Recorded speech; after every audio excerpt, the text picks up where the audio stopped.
Olá, minhas amigas e meus amigos. Chegou a hora do nosso encontro neste domingo, 2 de julho. Em 2 de julho de 1944, partia para a Itália um contingente da Força Expedicionária Brasileira, que totalizou 25 mil brasileiros. Saiu de um navio do Rio de Janeiro, uma viagem bem secreta, bem protegida, escoltada, porque imagine, o navio cheio de soldados brasileiros indo para a guerra ser torpedeado. Não? Estava lá, entre tantos heróis brasileiros, um amigo, hoje amigo, né? Hoje ele já não é mais segundo sargento como estava no avião, no navio. Ele é tenente-coronel. E dia 13, agora, vai completar 106 anos. Tenente-coronel Nestor da Silva, o herói de Montese. Foi decisivo na captura de Montese, a primeira batalha urbana no combate na Itália. Foi o rompimento da linha gótica, que era a resistência dos alemães. Uma operação elogiada pelos americanos. O comandante americano chegou a dizer que os brasileiros estavam mostrando para as tropas aliadas como se toma uma cidade protegida pelos alemães. Eu estive lá. Até hoje tem lá as casamatas alemãs no círculo de proteção à cidade. E o segundo sargento Nestor foi promovido a tenente em combate pelo general Mascarenhas de Moraes. Teve uma sucessão de atos heróicos, em que só ele mesmo. Ele é baixinho, e ele me contou, né? Puxa, eu prendendo tantos alemães que eram quase o dobro do meu tamanho, né? Bom, e em 2 de julho de 2008, era libertada a senadora da Colômbia, ex-candidata à presidência da Colômbia, Ingrid Betancourt. Estava sequestrada há quase 6 anos pelas Farc, do narcotráfico. Narcotráfico e guerrilha de extrema esquerda. Farc participa do Foro de São Paulo, né, que se realizou em Brasília há pouco tempo. Então, são as recordações de hoje e vamos aos fatos de agora. E peço que você se inscreva e não esqueça de deixar o gostei ou não gostei. Vamos lá.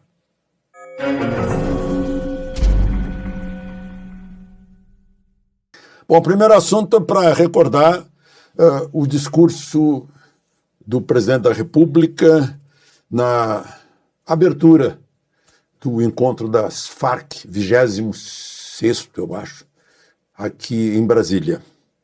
E interessante que ele disse coisas...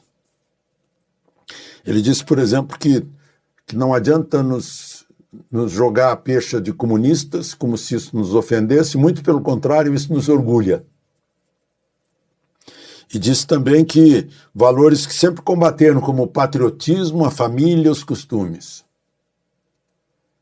Aí eu pergunto, por que ele não contou isso na campanha eleitoral? Ele escondeu do eleitor isso. Imagina a decisão do eleitor se não poderia ser afetada por ele confessar que tem orgulho de ser comunista, né? Ele não disse particularmente, nós somos acusados, socialistas, comunistas, etc. Falo dos seus ídolos aí, Fidel Castro, né? Hugo Chávez, que juntos é que formaram o Foro de São Paulo. E essa história também de combater valores, as palavras literais aqui. Enfrentamos o discurso da família, dos costumes, do patriotismo. Enfrentamos o discurso de tudo aquilo que a gente aprendeu historicamente a combater. Uau! Não disse isso na campanha eleitoral. Bom, aí, na véspera, ele deu uma entrevista para a Rádio Gaúcha, né, e disse, aquela história da democracia relativa. Aí ele disse: gosto de democracia porque me fez chegar à presidência da República pela 3ª vez. É por isso que ele gosta de democracia. Eu fui abastecer no sábado e o frentista, na sexta-feira, e o frentista me disse: olha só, o egoísmo, ele gosta de democracia para usar a democracia para chegar ao poder. O frentista me disse isso. É frentista que não está mais recebendo a notícia lá de cima para baixo. É frentista que está na rede social acompanhando tudo. E aí vira cidadão e não cliente. Bom. Outro assunto é Bolsonaro. Não foi surpresa para vocês. Eu cheguei a falar no Score aqui 5-2, né? E deu 5-2. O voto da ministra Carmen Lúcia foi decisivo. Ela disse que ele não podia fazer achincalhe, não foi bem achincalhe o termo, mas algo parecido com a justiça eleitoral. Não podia atacar a justiça eleitoral. Fica estranho, né? A gente traduzindo, eu o condeno porque você me atacou. Não é? Fica estranho. Mas, enfim, o voto também dizia que a reunião com os embaixadores teve caráter eleitoreiro. Ora, todo político, quando faz uma reunião, tem caráter eleitoreiro, e muito mais se ele for candidato à reeleição, né? É uma coisa óbvia. O ministro presidente do tribunal, Alexandre de Moraes, disse que o Itamaraty não organizou aquela reunião. A Casa Civil não participou. Ora, então ele não usou a máquina administrativa, ele usou o Palácio do Planalto, né? A TV oficial. A TV oficial. E é interessante que tudo isso foi provocado pelo PDT de Carlos Lupe, que é o presidente. Carlos Lupe é muito ligado ao Brizola. Brizola é que o fez, né? Ele entregava a 0 hora e o Correio do Povo lá no Hotel Everest, lá na Prudente de Moraes, no Rio de Janeiro, e Brizola passou a gostar dele. E o fez, primeiro o fez filiado ao PDT e depois ele subiu no partido. E Brizola, com a história da Proconsult, não suportava essa história de contagem informatizada dos votos e sempre quis um comprovante de voto.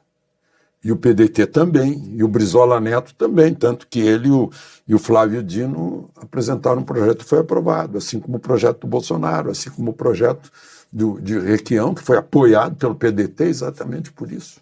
Então eu fico pensando se Brizola não vai aparecer para o Carlos Lupe nos sonhos, para vir puxar o pé dele na cama. Porque o Carlos Lupe fez o contrário do que queria, do que sempre sonhou Brizola. Então, coisas da política, né?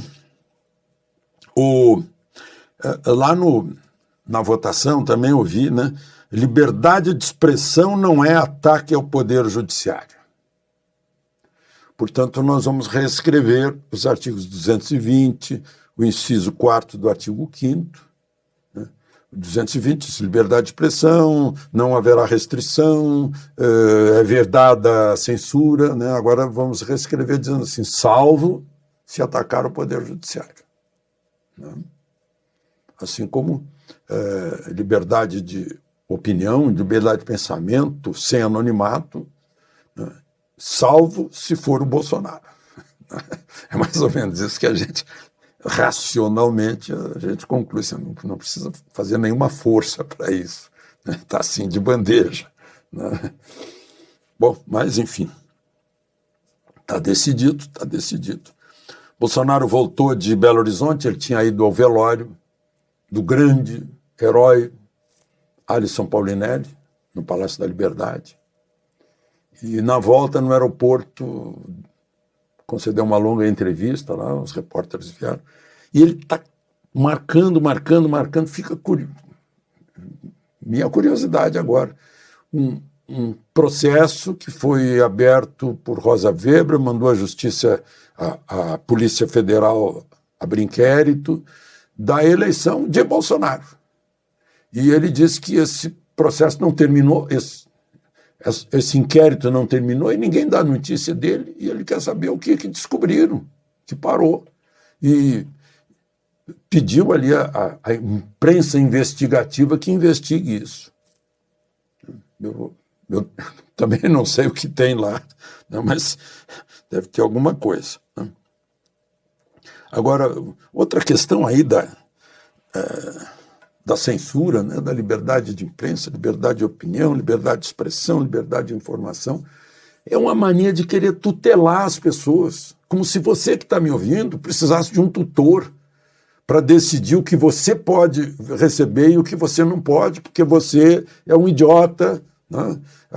Você não tem discernimento, você é incapaz. Né? Meu Deus, você é cidadão, você tem, é a responsabilidade sua dividir o que é verdade e o que é mentira. Eu sinto muito. Se você deixa entrar mentira, o problema é seu. Então, eu acho que num país em que as pessoas são cidadãs e não tutelados, e não servos, né, eu acho que não precisa de tutela, não. Tanto que a Constituição não prevê esse tipo de tutela. A tutela que a gente está discutindo hoje é dos índios, como está escrito na Constituição. Está escrito índios lá, não está escrito indígenas. Né? O pessoal gosta de... acha que muda a palavra, vai mudar o fato. Né? Eu falei outro dia que tem brasileiros de etnias originais que não querem saber de tutela de ninguém. Eles querem trabalhar e querem vencer na vida. Né? Como todo mundo, como todo brasileiro. Bom, queria contar para vocês, eu fui a Goiânia nesse fim de semana. Eu achei o pedágio caríssimo, mas não é porque me levou 96% do dinheiro que eu trazia na carteira, não é por causa disso. Eu paguei 12 de ida e 12 de volta e eu tinha R$ 25 na carteira. Eu acompanho a história de que cada vez menos a gente usa o tal dinheiro corrente, né, moeda corrente. Então, deu R$ 24 para ir e voltar.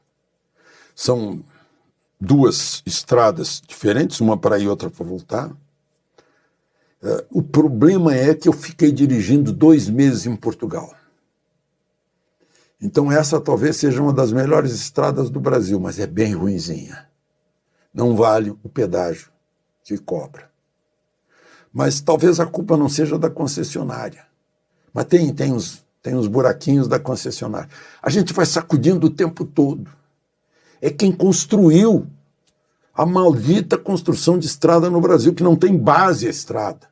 A faixa onde circulam normalmente caminhões é uma ondulação só, ela não aguenta o peso do caminhão. E não tem uma estrutura, não tem fundações, não tem alicerce a estrada. É o diabo que eu acostumei. Agora, o brasileiro que vai dirigir em estrada de verdade, e depois vem para cá e põe a boca no mundo. Para a gente ter estrada boa. Né? E por fim, antes de finalizar, vejam só, um traficante chamado Antônio Joaquim Mota, que é um traficante aí famoso, ficou sabendo antes de uma operação da Polícia Federal para prendê-lo, foi embora de helicóptero, lá na fronteira entre Ponta Porã e Pedro Juan Caballero, na fronteira Brasil-Paraguai. Ficou sabendo antes. De Brasília, Alexandre Garcia.